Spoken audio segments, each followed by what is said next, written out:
ఎన్నికల కౌంటింగ్ ప్రశాంతంగా జరిగేలా అన్ని చర్యలు తీసుకున్నామని తిరుపతి కలెక్టర్ ప్రవీణ్ కుమార్ అన్నారు.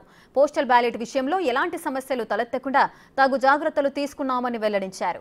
స్వతంత్ర అభ్యర్థుల ఏజెంట్లకు కూడా తగిన ప్రాధాన్యం ఇస్తామన్నారు. కౌంటింగ్ కేంద్రాల్లో పటిష్ట భద్రత ఏర్పాటు చేశామంటున్న తిరుపతి కలెక్టర్ ప్రవీణ్ కుమార్ తో మా ప్రతినిధి దామోదర్ ఫేస్ టు ఫేస్.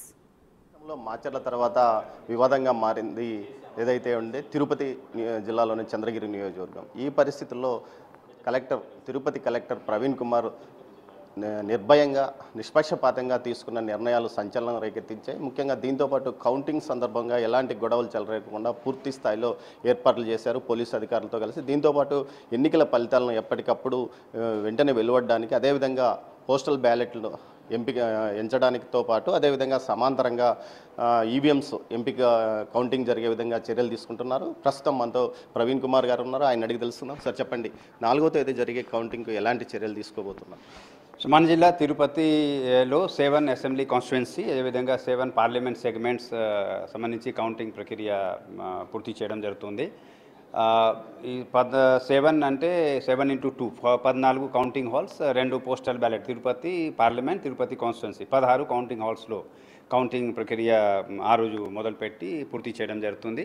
ఇందులో ముఖ్యంగా 2 ఇంపార్టెంట్ ఆస్పెక్ట్స్ అండి. ఒకటి logistics arrangement, inside the counting hall అక్కడ ఫర్నిచర్ ఉండాలి, వైర్ మెష్ ఉండాలి, అక్కడ కొన్ని కౌంటింగ్ సంబంధించి కొన్ని పేపర్, పెన్స్, క్యాలిక్యులేటర్స్ ఇటువంటి కొన్ని ఐటమ్స్ ఉంటాయి, ప్రొక్యూర్ చేసి ఆల్రెడీ సప్లై చేయడం జరిగింది.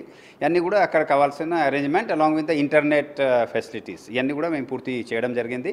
రెండోది, దాదాపుగా 2500 మంది మన కౌంటింగ్ స్టాఫ్ ఇందులో పార్టిసిపేట్ చేయబోతున్నారు, డైరెక్ట్లీ ఇండైరెక్ట్లీ. వాళ్ళకి ట్రైనింగ్ 2 times ట్రైనింగ్ కూడా ఏర్పాటు చేయడం జరిగింది. ఈవీఎంలో రిజల్ట్ ఏ విధంగా చూపించాలి, పోస్టల్ బ్యాలెట్ కౌంటింగ్ ఏ విధంగా చేయాలి, పోస్టల్ బ్యాలెట్లో రిజెక్షన్ ఎందుకు చేయాలి, ఏ విధంగా చేయాలి, అన్నీ కూడా డీటెయిల్ హ్యాండ్స్ ఆన్ ట్రైనింగ్ ఇవ్వడం జరిగింది. సో ఒక పక్కన అక్కడ కౌంటింగ్ హాల్లో ఉన్న arrangement, at the same time training అని 2 కూడా పూర్తి చేయడం జరిగింది. కాబట్టి 4వ తేదీ కౌంటింగ్ ప్రక్రియ మొదలు పెట్టడానికి మేము సిద్ధంగా ఉన్నాం. పోస్టల్ బ్యాలెట్లు ఎక్కువగా ఉన్న చంద్రగిరి, అదేవిధంగా తిరుపతి 2 చోట్ల కలిసి 10,000 పైగా ఉన్నాయి.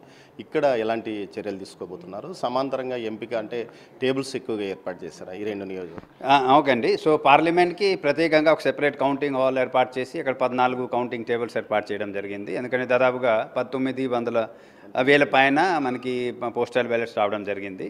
సో దానికి సెపరేట్ కౌంటింగ్ హాల్స్ ఉంటాయి. తిరుపతి కూడా దాదాపుగా 5,000 కౌంటింగ్ పోస్టల్ బ్యాలెట్స్ ఉంటాయి కాబట్టి సెపరేట్ కౌంటింగ్ హాల్ ఏర్పాటు చేయడం జరిగింది. చంద్రగిరిలో కూడా 5,000 కౌంటింగ్ పోస్టల్ బ్యాలెట్స్ కౌంట్ చేయాలి, కానీ సెపరేట్ హాల్ ఉండడం వల్ల, పెద్ద హాల్ ఉండడం వల్ల అక్కడే 5 టేబుల్స్ ఏర్పాటు చేసుకుంటున్నాము. సో దట్ 3 రౌండ్స్లో, ఐడియాలో ఉందంటే 3 రౌండ్స్లో పూర్తి చేయాలి.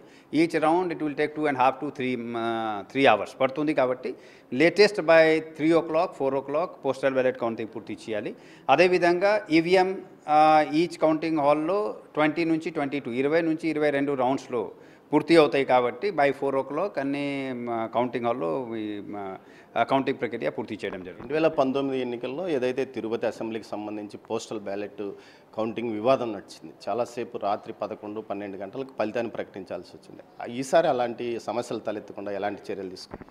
నేను ఎలాంటివి సమస్యలు వస్తే నేను భావించట్లేదు. కానీ కౌంటింగ్ ఏ విధంగా, పోస్టల్ బ్యాలెట్ ఏ విధంగా కౌంట్ చేయాలి, ఏ విధంగా యాక్సెప్ట్ చేయాలి, డిక్లరేషన్ ఏ విధంగా చూడాలి, రిజెక్ట్ చేయాలంటే ఎందుకు రిజెక్ట్ చేయాలి, రిజెక్ట్ చేయడానికి 6 ఏ విధంగా చర్యలు తీసుకోవాలి, ఈ detail guide lines election commission ఇచ్చింది. ఆ గైడ్ లైన్స్ ఫాలో చేసుకొని మేము మా వాళ్ళకి ట్రైనింగ్ ఇస్తున్నాము. వాళ్ళు కూడా ట్రైనింగ్ ఆ రోజు ఆ విధంగా ఫాలో చేసి ట్రైనింగ్ చేస్తారు. కానీ ఇందులో ఏదైనా జరిగినా అన్నీ కూడా క్యాండిడేట్స్ వాళ్ళ ఏజెంట్ సమక్షంలోనే జరుగుతాయి. ఎక్కడ కూడా మేము ట్రాన్స్పరెంట్గా చేస్తున్నాం కాబట్టి ఎక్కడ కూడా ఎలాంటి చెప్పకుండా చేయడానికి లేదు. కాబట్టి వాళ్ళ సమక్షంలో చేస్తాము. కాబట్టి 3 గంటలు పడుతుంది ఒక రౌండ్కి. 3 రౌండ్ కావాలంటే 9 hours, 8 to 9 hours పడుతుంది. కాబట్టి ఈ సమయంలోనే పూర్తి చేయడానికి అన్ని విధంగా చర్య తీసుకుంటామండి. కొన్ని కారణాల వల్ల ఈ ఏదైతే కౌంటింగ్ స్టార్ట్ చేసిన తర్వాత పూర్తి చేసేదాకా ఏదో ఒక విధంగా ట్రాన్స్పరెంట్గా జరగకపోతే అప్పుడు కొన్ని డౌట్స్ వస్తాయి క్యాండిడేట్స్కి కానీ ఏజెంట్స్కి కానీ, వాళ్ళు రీకౌంట్కి రిక్వెస్ట్ చేస్తారు. సో ఆ సమయం ఒక ఇష్యూ ఉంది. రెండోది, మీ చెప్పినట్టు కొన్నిసార్లు ఫస్ట్ అండ్ సెకండ్ 2 క్యాండిడేట్స్ మధ్యలో ఓట్ తేడా తక్కువ ఉండడం వల్ల కొన్నిసార్లు పోస్టల్ బ్యాలెట్ ఏదైతే రిజెక్ట్ చేస్తున్నాం ఇంకొకసారి కౌంట్ చూడాల్సిన వస్తుంది కాబట్టి అప్పుడు అదనంగా కొంత టైం పడుతుంది. సో ఆ సినేరియో బట్టి మనం చర్య తీసుకోవాల్సి వస్తుంది. కానీ మేము పర్ఫెక్ట్గా ట్రైనింగ్ ఇస్తున్నాము, హ్యాండ్స్ ఆన్ ట్రైనింగ్ ఇస్తున్నాము. సో ఖచ్చితంగా మనకు కావాల్సిన ఏదైతే సమయం ఉందో పెట్టుకున్నాము, మన టార్గెట్ పెట్టుకున్నాము, ఆ టైంలో కరెక్ట్గా పర్ఫెక్ట్ కౌంటింగ్, ఇది కూడా టైంలీ పూర్తి ఫాస్ట్గా చేయాలి అంటే ఏదో ఒక చేసి కాదు, ఏజెంట్స్ క్యాండిడేట్ సాటిస్ఫాక్షన్తోనే కౌంటింగ్ నెక్స్ట్ రౌండ్కి పోతుంది. ఆ పాలసీతో మేము ముందుకెళ్తున్నాం. సత్యవేడు గూడూరుకు సంబంధించి పోస్టల్ బ్యాలెట్లు ఎంపిక కౌంటింగ్ చేయడానికి కేవలం ఒకే హాల్ ఏర్పాటు చేశారు, సపరేట్గా ఏర్పాటు చేయలేదు. ఇది మాకు ఇబ్బందికరంగా ఉంటుందని అభ్యర్థులు అంటున్నారు. ఎలా ఉందంటే ఎలక్షన్ కమిషన్ ఎట్లా చెప్పిందంటే మీరు ఈచ్ కౌంటింగ్ హాల్లోనే పోస్టల్ బ్యాలెట్ టేబుల్ పెట్టచ్చు, ఈవీఎం కౌంటింగ్కి టేబుల్ పెట్టచ్చు అండి. సో ఇవన్నీ త్రూ అవుట్, ఇది మన స్టేట్ మన జిల్లా కాదు, ఈ మన దేశంలో ఎక్కడ కూడా కౌంటింగ్ చేసుకోవాలంటే ఈ విధంగా చేస్తారు. ఈ నంబర్ ఆఫ్ టేబుల్స్ ఎక్కువ ఉండాలి, ఒక హాల్లో ఉండాలి, ఇంకొక హాల్లో ఉండాలి, ఎలా నిర్ణయం తీసుకోవాలి, it all depends on number of postal ballot papers. మీకు నంబర్ ఆఫ్ పోస్టల్ బ్యాలెట్స్ తిరుపతిలో దాదాపుగా 5,000 వచ్చింది కాబట్టి సెపరేట్ హాల్ ఏర్పాటు చేయాల్సిన వచ్చింది. కొన్ని చోట్ల 2,000 వచ్చాయి, అక్కడ హాల్లోనే సరిపోతుంది. అంటే రెండు కలిపి ఒకే హాల్లో పెట్టారు ఏదైతే సత్యవేడు గూడూరు అని నిన్న వాళ్ళ అభ్యర్థి ఆరోపించారు.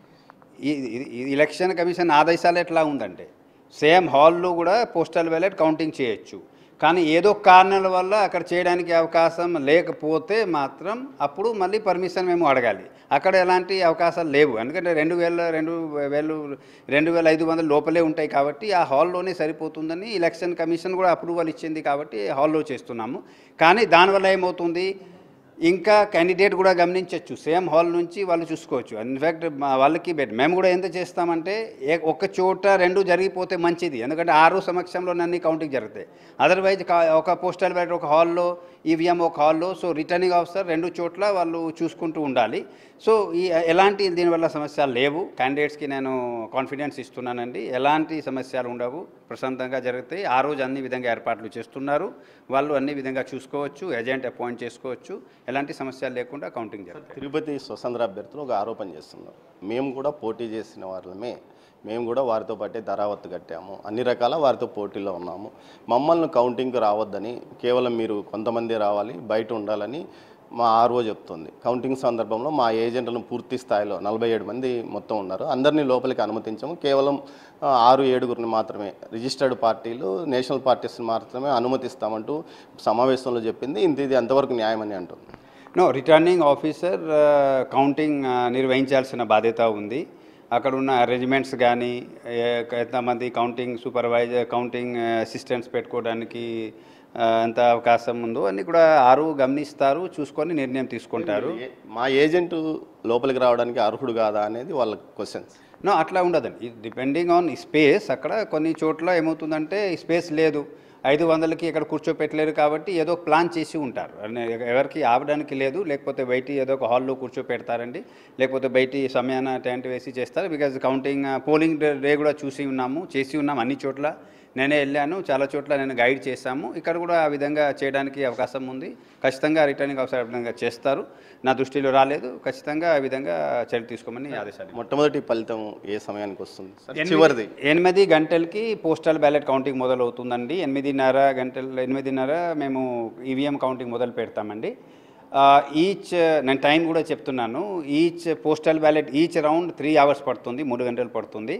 ఈచ్ ఈవీఎం రౌండ్కి 20 నుంచి 25 నిమిషాలు పడుతుంది. సో 8:30 ఈవీఎం కౌంటింగ్ మొదలు పెడితే 9 గంటలకి యాక్చువల్గా ఎగ్జాక్ట్ ఆ రౌండ్కి రిజల్ట్ తెలిసిపోతుంది. Through out the district all 7 సెగ్మెంట్లో మాకు తెలుస్తాయి. 9 o'clock నుంచి రిజల్ట్ బయటికి రావడం మొదలవుతాయి. 20 నుంచి 22 రౌండ్స్ ఉన్నాయి, కొన్ని కాన్స్టిట్యున్సీ 20 రౌండ్స్ ఉంటాయి, కొన్ని 22 రౌండ్స్ ఉంటాయి. సో ఆ టైం మీరు 20 minutes దృష్టిలో పెట్టుకున్నట్లయితే మీకు 2 o'clock, 3 o'clock, 4 o'clock దాకా మ్యాక్సిమం. బై 4 o'clock దాకా ఫైనల్ రిజల్ట్ కూడా నేను ట్రై చేస్తానండి. 5 o'clock దాకా పార్లమెంట్కు నేను ట్రై చేస్తాను, ఎందుకంటే పోస్టల్ బ్యాలెట్ కరెక్ట్గా చేయాలి, టైమ్లీ చేయాలి. సో 4 నుంచి 5 గంటల మధ్యలో మ్యాక్సిమం అన్ని రిజల్ట్స్ మన జిల్లాలో తెలిసిపోతాయి. Thank you sir.